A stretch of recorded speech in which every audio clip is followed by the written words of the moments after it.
Jai Shri Mataji.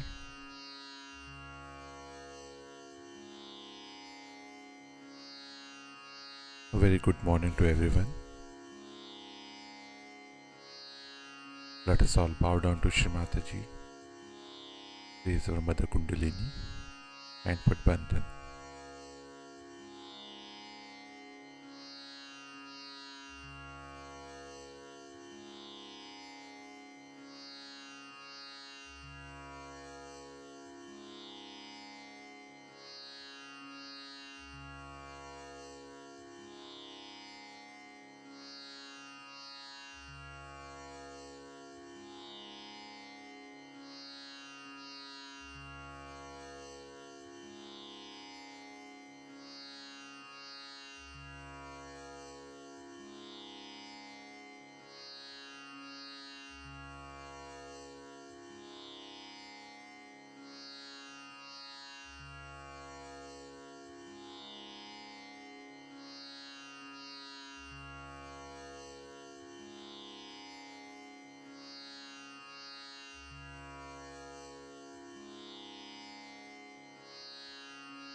Let us recite Shri Ganesh Mantra.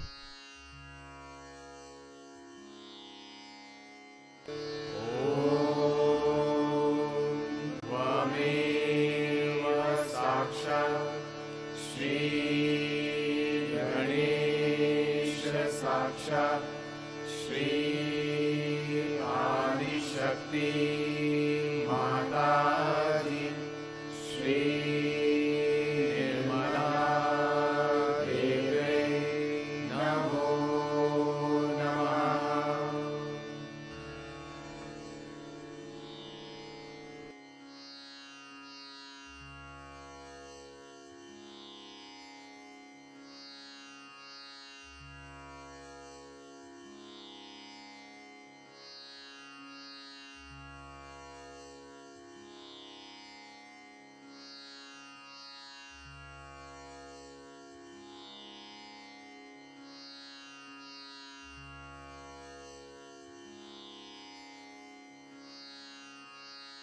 Let us place both our hands on Mother Earth.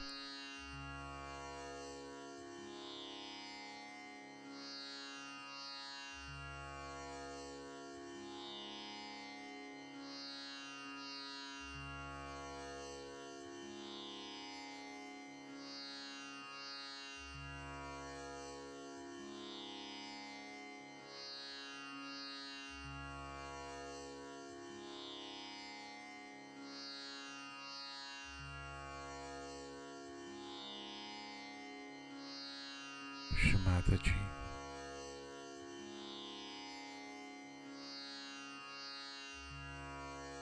kindly bless us with complete balance.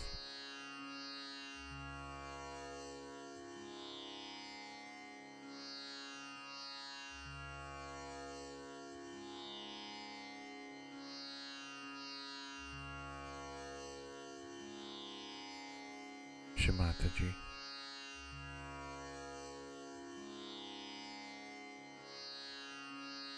kindly take away all the ego and superego into the earth element.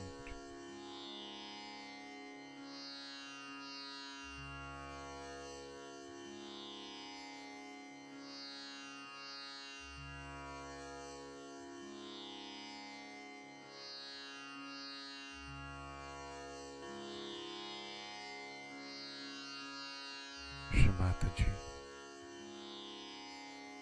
kindly bless us with all the qualities of Muladhara Chakra.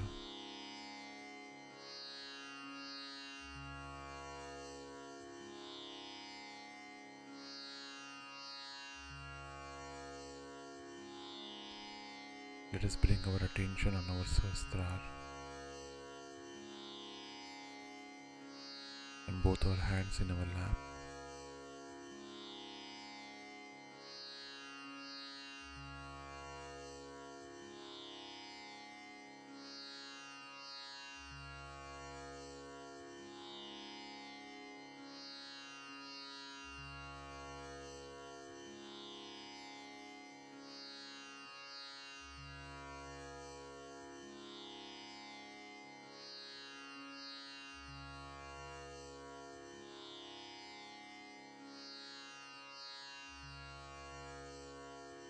Shri Mataji. Kindly bless us with complete thoughtlessness.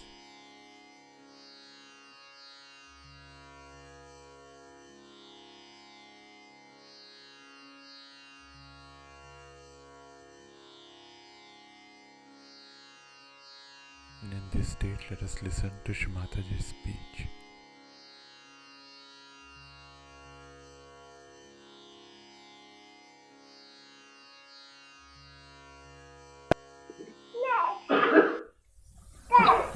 I wanted to be with you people on a Christmas day. It never happened before. And I'm so charged that I have to be here with you today and on the New Year. Something good has to happen, I hope, next year. Some good luck has to come.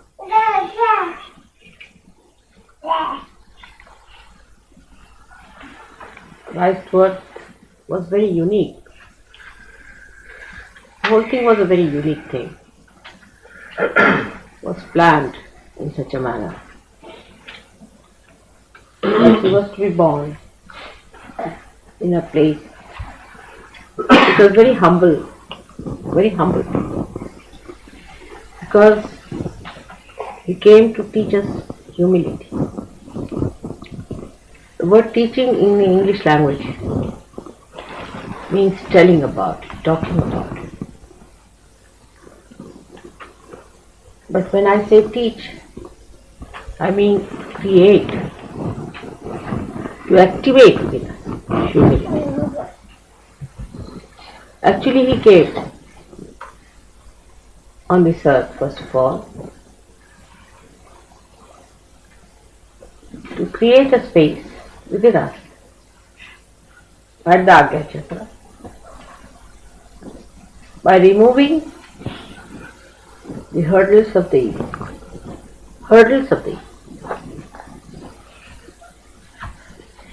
He had to talk of humility that time, because Romans were ruling and they were very arrogant,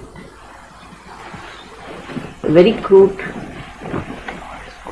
uncouth, underdeveloped, we should say, not at all evolved. Like we can say some of the animals which came into being and were thrown out of the evolutionary process later on because they were useless, too aggressive or too big for their size or some sort of a thing like that. In the same way Romans were. If you see their body, even now, painted sometimes, you find that it was not like a human body, but like some animal. The muscles and all that was very good. There was no softness, no roundishness on their faces. So this ego of Romans affected everyone whom they ruled. Because when you have somebody as an ideal before you, and always people see who dominates them, and such person becomes their ideal. So you start imbibing that kind of a character within yourself. You see somebody who is condescending, you also become suddenly condescending. You see somebody who is very egoistical and tries to show off, you also put up airs. You can see this every day happen, that a boss comes in who is a very, very airy person. Everybody in the office is like that. And that's how Romans affected the people in those days by creating their own ideals. People thought they are the ideals, they are the best, because they had produced results according to them. They were so powerful, they thought this was the power. And that's why they followed their methods, many people who were not even Romans. The another humbler group was affected because they were hurt, their ego was hurt. So they became equally violent in the sense that they were so touchy that you could not say anything to them. They would just come and bark. Frightened people. This kind of character is very dangerous also, because that gives you some sort of very bad disease. Can give you leprosy. People develop leprosy with that kind of character. If you develop a barking temperament of a nature by which you just jump at people, nerves become absolutely sort of shattered. And the leprosy is the disease of the nerves. Those people who always keep themselves under such strain and jump at every person who comes along are very dangerously placed as far as their nerves are concerned.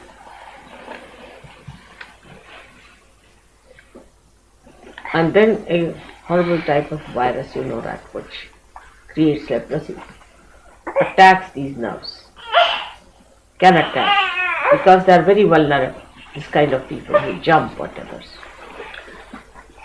That's why there was so much leprosy. In that small little place, there were so many lepers, because their nerves are shattered.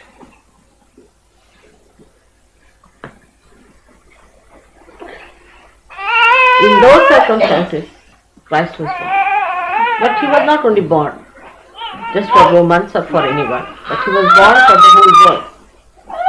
Because ego had started growing in human beings at that time, and had developed quite a lot as far as the Romans were concerned. And that demarcated the way human beings were going on. So they had to be controlled first of all, and Christ had to come at a time where a balance.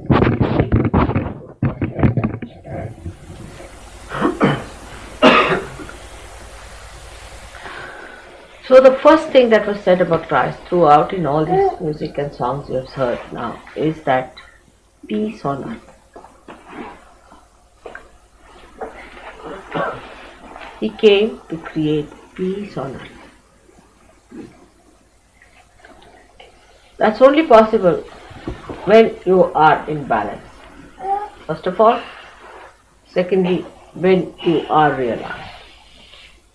Both things should be. If only you get your realization and there is no balance in you, there cannot be peace. But peace never means in any way is a personality that receives, runs away from situations, escapes. It does not want to face the reality. Never means that. Christ is pictured very differently from what he was. He was the strongest personality and the healthiest man. And he would not stand any nonsense. Nobody could take liberties with him. But he would not himself take liberties with others. Of course, no question. Extremely compassionate, extremely kind, but very powerful. This is the balance.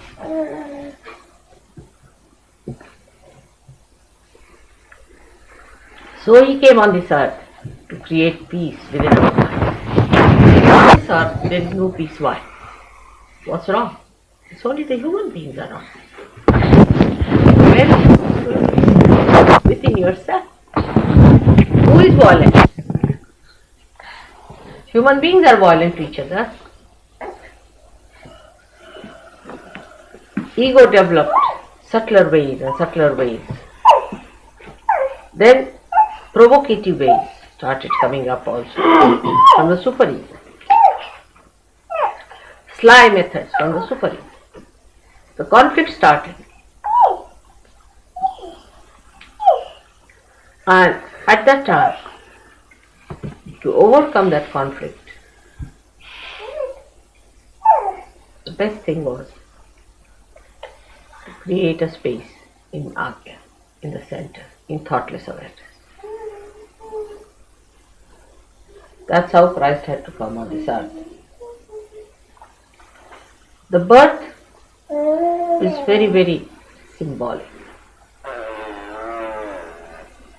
Because he is nothing but Chaitanya, he is nothing but the word, as you call it, Logos. I don't know what all words you have got in language. The Shabda, as they call it, the Omkara. He was to be born in this way because he had no body.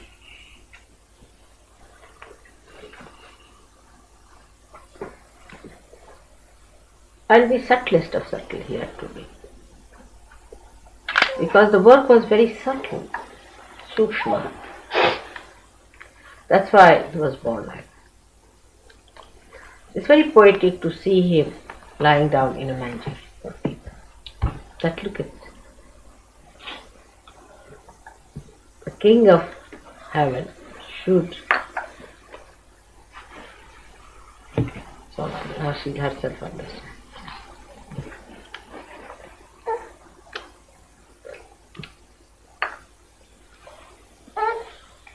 Don't go near that.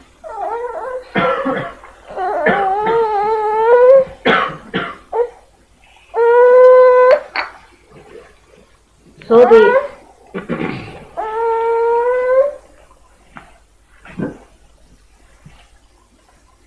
story of his birth was very interestingly a symbol that he came in a humble place. Because people were so proud of their money, so arrogant, because of their power that they had. Even today, all the Christian nations are like that. Surprisingly, a Christian nation should be so arrogant and so power drunk and think no end of themselves because they are affluent. Think of the Christian nations being very poor. Do you think they would have had racial problems?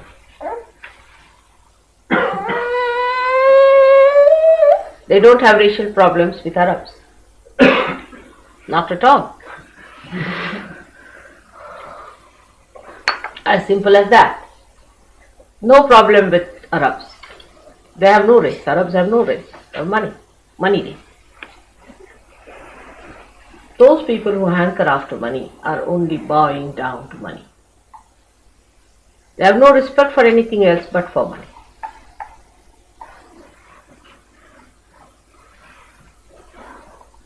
Those who have money and think of money are another lot which is going to go out of the circulation of evolution. That's going out already.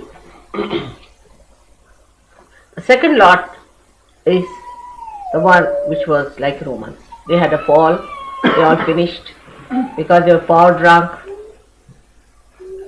They drank away.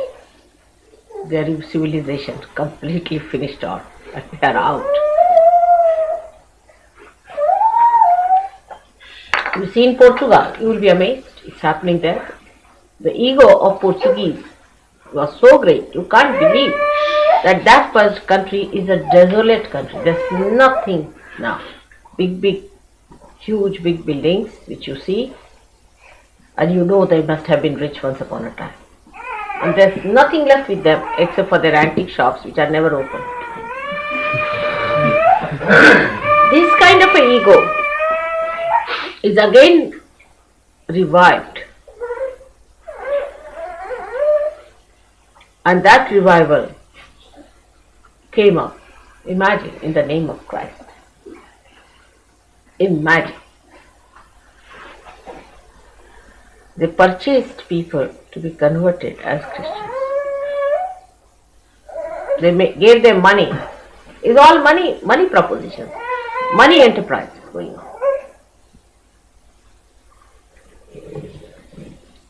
Jews the same, then the Christians the same. He was born in a manger for a little child put in a manger by the Mahalakshmi. It's too much. See how symbolic it is. Mahalakshmi. It's not Lakshmi, but Mahalakshmi. To put the child in the manger. No place. We have at least Chelsham Road, Warwick Road, Brahmam Gardens, Hampton Square. But the child was born and was put in the manger. The humblest thing in this world is a manger. The humblest of all, a crib. The highest is put in the manger.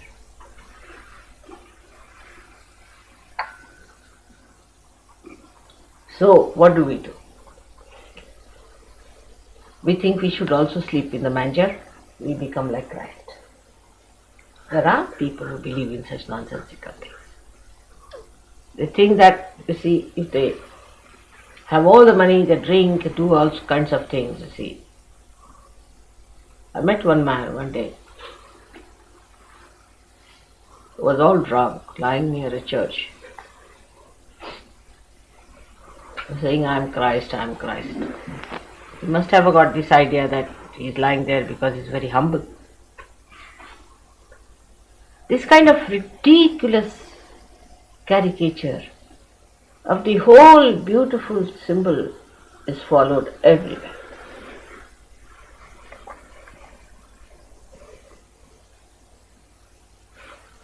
So the arrogant and the egoistical might say that why, if he was the king, why was he born in the manger?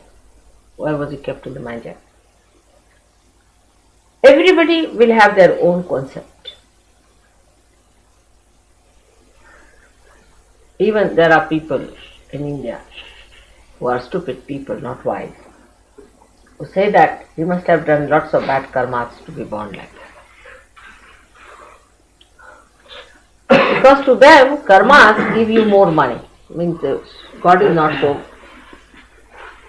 unintelligent. If you do good karmas, you become men of God. You become seekers.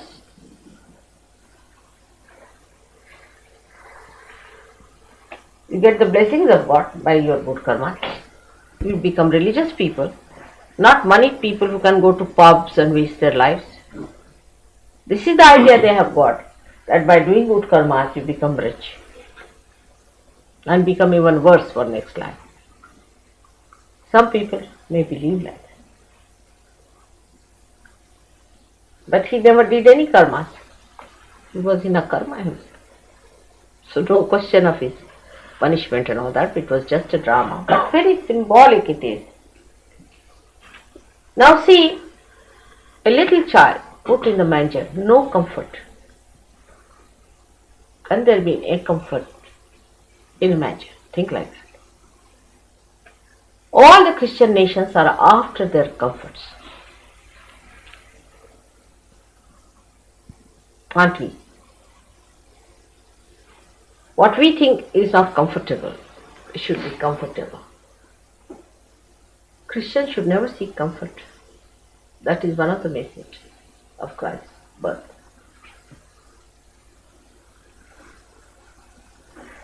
If they seek comfort, then they are away from Christ. Because he was born in a manger. No comfort was provided for him.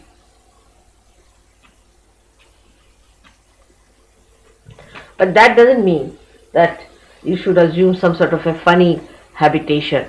It doesn't mean that also. I mean, I have to tell the other side of it, you see. Copying him is not the way. It's not the way by copying him that you will become Christ, but by imbibing his qualities within you. I have known people who live in a pigsty, but once they get to a better life, they want everything else. So imbibing the quality of humility and adjustment.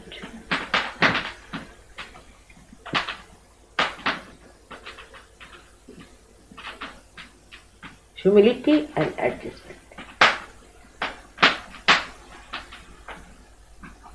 Anywhere you're put, anytime. Very particular about time. If somebody has to come at 10 o'clock and if he has to do a job, if he delayed by 5 minutes, he starts breaking all the heavens. Just can't bear it. Can't bear it 5 minutes, he has to wait. And if he has to wait 10 minutes, he is out for a pub. Finished. He cannot pacify himself unless until he takes a drink. This is the situation of a volcanic human mind.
Let us now recite the three great mantras.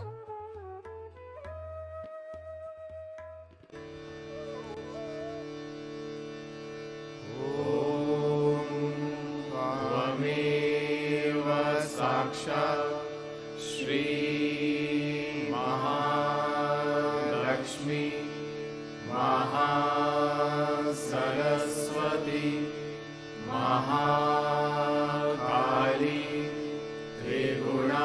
Triguణಾತ್ಮಿಕಾ Kundalini Sakshat Shri Adishakti Mataji Shri Nirmala Devai Namo Namaha Om Tvameva Sakshat Shri Kalki Sakshat Shri Adishakti Mataji Shri Nirmala Devai Namo Namaha Om Tvameva Sakshat Shri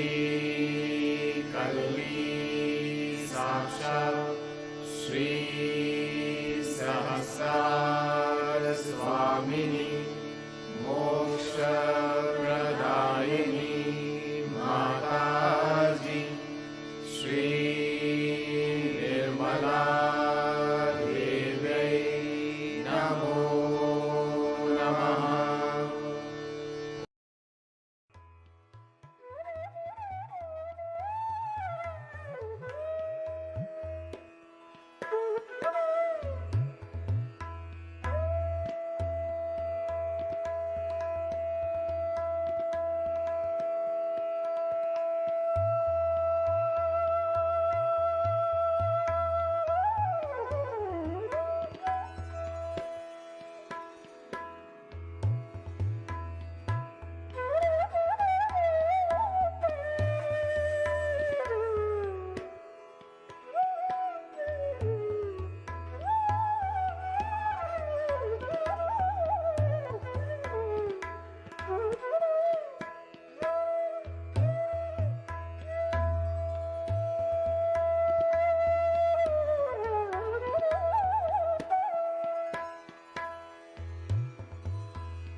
Thank you, Shri Mataji, for blessing us with this beautiful meditation.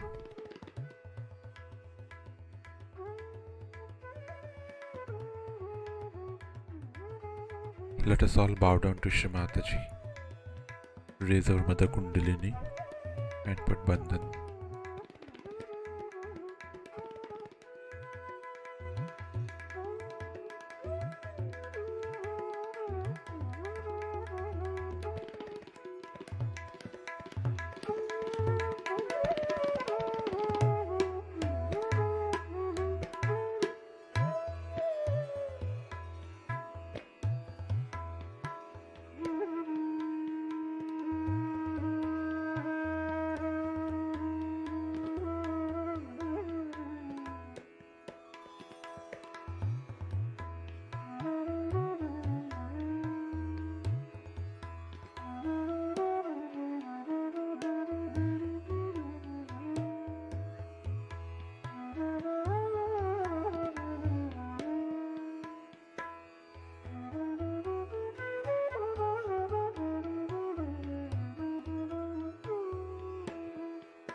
Let us meet again tomorrow morning, same time.